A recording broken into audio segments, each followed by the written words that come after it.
The South African Human Rights Commission is appealing for calm tonight following the High Court's decision to set aside Jacob Zuma's medical parole. The Commission says it's noted that some comments on social media could potentially inflame the situation and is urging South Africans to act with caution to avoid a repeat of the violent July unrest in KwaZulu-Natal and parts of Gauteng. Meanwhile, some of the former president's supporters have vowed to rally behind him in the wake of this latest ruling.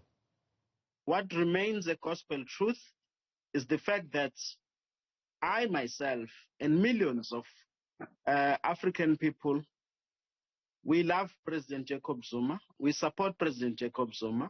We had made a vow never to leave President Jacob Zuma alone. He will never walk alone. In fact, it is the right thing to do for us to go and rally behind President Jacob Zuma. And that's the message that we shall be carrying throughout the length and breadth of South Africa. Judgment today is a clear vindication of a suspicion that our courts are corrupt and captured. And it is unfortunate, and as an organization, as an individual, we are not backing down. We steadfast in our decision to support President Jacob Zuma. Well, then still on the North Gauteng High Court ordering former President Jacob Zuma to be returned to prison. I'm joined tonight by political analyst Professor Sipho Seepe. Prof, always good to speak to you. So, two appeals pending then by Jacob Zuma himself, the former president, and as well as the Correctional Services Department. But easy to say that this is not surprising. Well, it's not surprising, especially coming from that court. We have come to expect that anything that has to do with Jacob Zuma, when it goes to the Gauteng court, Jacob Zuma is not going to come out well. But what's important in terms of political ramifications of this is the development in this country. Not so long ago, just 3 days ago, we had a state memorial service of a person who had his blood in the hands, the former President F.W. de Klerk. And when people look at the persecution of Jacob Zuma by the state as well as by forces of resistance, the Helen Suzman Foundations, the AfriForum, and the other groupings, people are beginning to see a racialized attack on this. And these are organizations that time and again we hear of black people who are killed by farmers. And the courts rules that or put differently, acquit those farmers. And we don't see these people who now pretend to be champions of constitutionalism and justice jumping to the cause of the poor.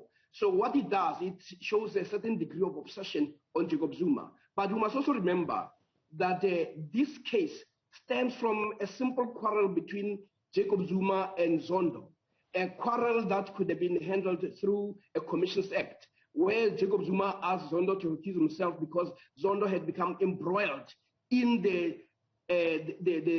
processes where he was now a player and a referee.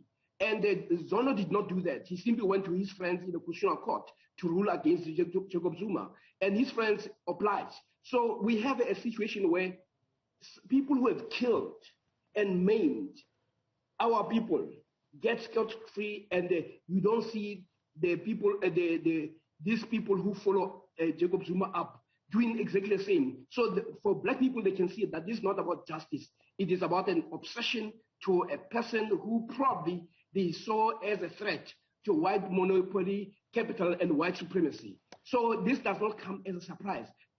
So, Prof, this is why, yes. Pardon me, I don't mean to interrupt you. You were speaking about how the president is being pursued, and you mentioned two things. One to do with the lobby groups, the likes of AfriForum, which you say are going after Jacob Zuma in a country where injustices suffered by black people are not pursued.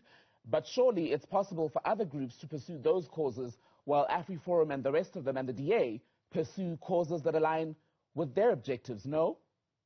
No, definitely. But then these organizations must not talk about reconciliation, because tomorrow we'll all be talking about reconciliation, which means that black people must reconcile with the poverty, while white people in this country reconcile with the wealth that they got through apartheid. As we speak, if you look at the land audit in this country, it shows that despite the fact of black people being almost 80% of the country as people, they occupy less than 5%. in terms of landowners.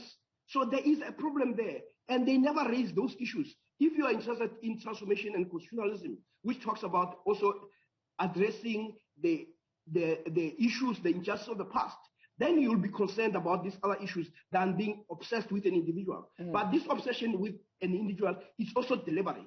It is also to take our eyes from dealing with redressing the injustices of the past, so that the focus becomes on Jacob Zuma. Somebody, Dumsani wrote a very nice article many years ago when he says, when the future generation asks, how come 27 years later or 40 years later, black people are still on the periphery of the economy? We will be saying, because we're busy with Jacob Zuma. And this actually shows how easy it is to divert black people from the attention of dealing with the injustice of the past. The fact that we're poor today has nothing to do with a lack of brilliance. The fact that our kids will not make it even to high school, to university, is not because of their fault. It's because there is a generational disadvantage that they carry. So these are the issues that we should be addressing. But the AFI Forum and the Helen Suzman Foundations, they know full well that to sustain the privilege of whiteness, the privilege of white supremacy, you need to keep black people busy. And unfortunately, some amongst us have become enlisted in the oppression of their own people. Instead of talking about justice, they talk about law, forgetting that apartheid was also legal, slavery was also legal, colonialism was also legal. What people in this country are looking for is justice. And what is there to be gained by putting an old man in jail today? Well, some could argue, sorry, Prof, some could argue that the former president brought his jailing upon himself, and here's what happened. He was called to the Zondo Commission several times. Yes, he said he didn't want to go because he felt that the chairperson, the now acting Chief Justice Raymond Zondo, was compromised because of a shared past, shall we say. Then the Constitutional Court was hearing the matter. Instead of going to fully present his case, he sent a note saying, jail me if you will. So what other alternative was there? No, first of all, it is not up to the court to act emotionally. The court must look at the Constitution. The court must also look at whether Zondo acted consistent with the law. The Commissions Act is very clear that if somebody refuses to appear before you open a criminal case against that person, Zondo did not do that. And secondly, Jacob Zuma asked Zondo to recuse himself and made an application. The Concord should have waited for the application to be exhausted in the lower courts. But they were so much in a hurry to jail him to an extent. And this is something very serious. When your colleagues, the other judges in the Constitutional Court who had a different view, they did not, their difference was the majority is acting unlawfully and unconstitutionally. So that is much more serious than simply a disagreement. Effectively, the two judges were saying, you are our colleagues, but on this case, you are breaking the law. And this is, our people do not need the Constitutional Court to tell them what is actually correct. They know that. They have experienced injustice. So when they see injustice from a distance, they can smell it and they can tell you that it is. It is not an accident that the South African Human Rights Commission today is saying it calls for calm, because it understands fully well that when you look at this case, there are just too many issues around it. But the question is, why have we become so obsessed when there's so much to deal with? The injustices that happen on a daily basis are never addressed, and we don't address those. So we have a responsibility to raise these issues sharply. And I'm glad that the correctional services has joined the defense lawyers of Zuma to say, let us appeal this, because at the center of our law must be justice. It can't be that you simply say law outside justice, otherwise it becomes meaningless. Our people are looking for justice. They're not looking for the law. Let's get to the substance of today's judgment then, because you mentioned the appeal for calm from the Human Rights Commission. Now, in the granting of the former president's parole, the former commissioner, Arthur Fraser, said this: if Mr. Zuma did die while incarcerated, it could have dire consequences and could have ignited events similar to those of July this year, the unrest. The court then said threats of riots are not a ground for releasing an offender on medical parole, which is the issue at the heart of it. It's about the medical aspect of his release, and that is what has not been proven. Yeah, but what is important is not the technical argument. But Professor Seepe, pardon me, I don't mean to interrupt you, but we have to talk about the technical issue because the very issue was about medical parole and whether the commissioner, Arthur Fraser, the former commissioner, had right to do that when the medical parole board had said that the former president failed to meet those grounds. That is the nub, the substance of the case. Yeah, well, what the court, this is why the issue of context comes into the picture. And I can tell you many judges, if you read the book by Judge Museneke, talks about the context and having a total picture. It makes no sense to have actions by courts that will lead to a destabilization of a country, where many people will die because of one person. What you need to do is to balance whether the interests of justice are served and whether we are taking the country forward.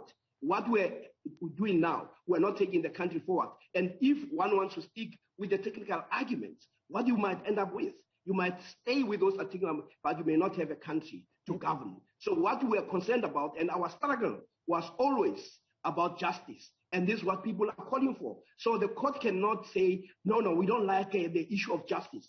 The issue that must be put here is that why would a quarrel?